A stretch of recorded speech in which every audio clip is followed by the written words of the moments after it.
Alors bonjour à tous, chers paroissiens. Voilà, après 40 jours de carême, nous voilà enfin arrivés à cette grande fête de Pâques. Ce soir, nous célébrerons la vigile pascale qui est le point culminant de l'année liturgique.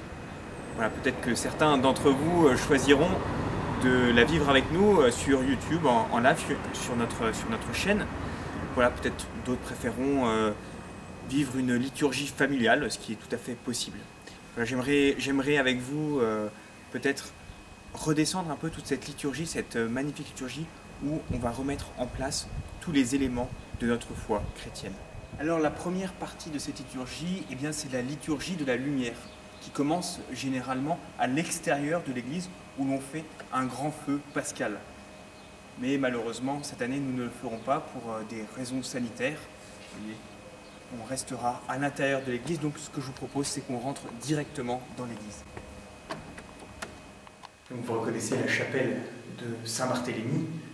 Donc nous avons célébré les jours saints jusqu'à maintenant. Il y a le Christ en croix depuis l'office de la Passion.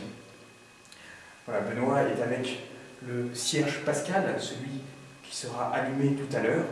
Et ce que nous vous proposons, c'est vous-même ce soir de vous munir d'un cierge, peut-être même vous prenez un cierge un peu plus grand que vous pourriez décorer, comme le cierge pascal. Pour vous donner l'explication, vous voyez, il y a la croix du Christ, évidemment, avec l'alpha et l'oméga, deux lettres grecques, la première et la dernière, pour dire que le Christ est au début et à la fin. Il est dans le temps, mais également dans l'éternité. Et puis, Don Geoffroy, ce soir, placera 5 graines d'encens, donc aux extrémités de la croix et au milieu, pour signifier les plaies du Christ. Ces plaies du Christ qui sont le signe de son amour pour nous. Alors peut-être que Benoît, qui a décoré ce cierge, eh bien, pourrait nous expliquer comment faire pour décorer un cierge.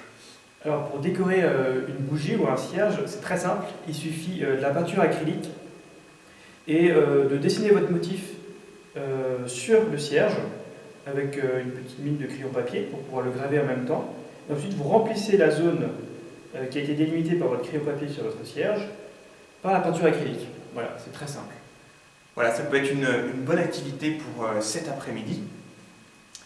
Et puis, donc, au moment où Don Geoffroy allumera le cierge pascal, eh bien, vous pouvez également allumer les cierges dans votre maison. Voilà, peut-être vous pouvez également laisser la pièce où vous êtes un peu dans la pénombre pour justement bien signifier que le cierge qui représente le Christ ressuscité, eh bien, vient nous illuminer dans nos ténèbres.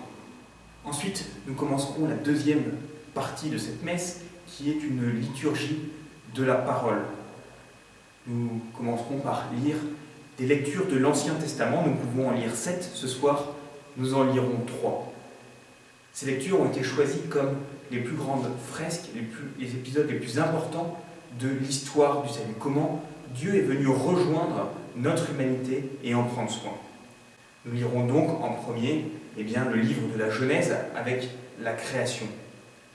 Ensuite, nous verrons comment Dieu a choisi un peuple et l'a délivré d'Égypte avec l'épisode de l'Exode, de la sortie d'Égypte par la mer Rouge, symbole également du baptême. Dieu nous a fait passer par les eaux pour nous sauver de la mort.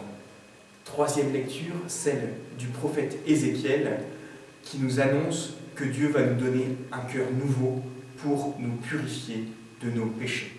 Vous le voyez depuis jeudi soir, les autels de nos églises sont totalement dépouillés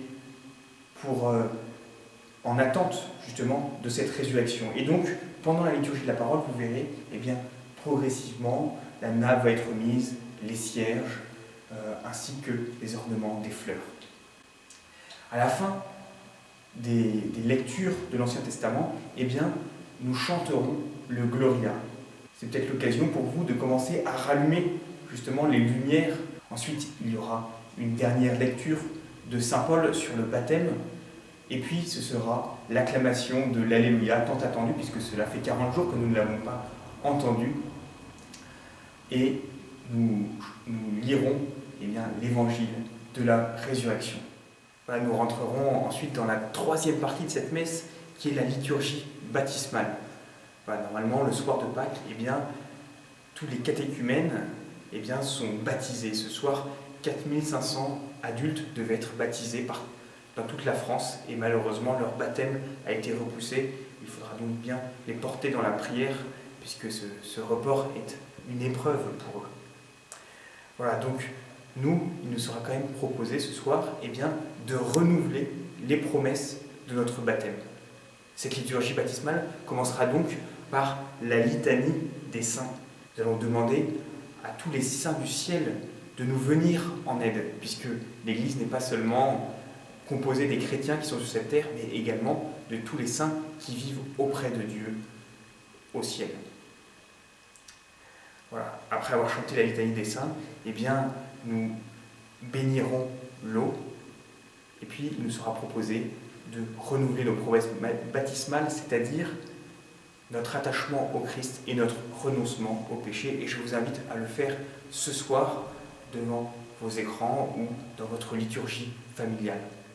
Voilà, dernière étape de cette célébration, tout simplement la liturgie eucharistique qui est comme le sommet de cette vigile.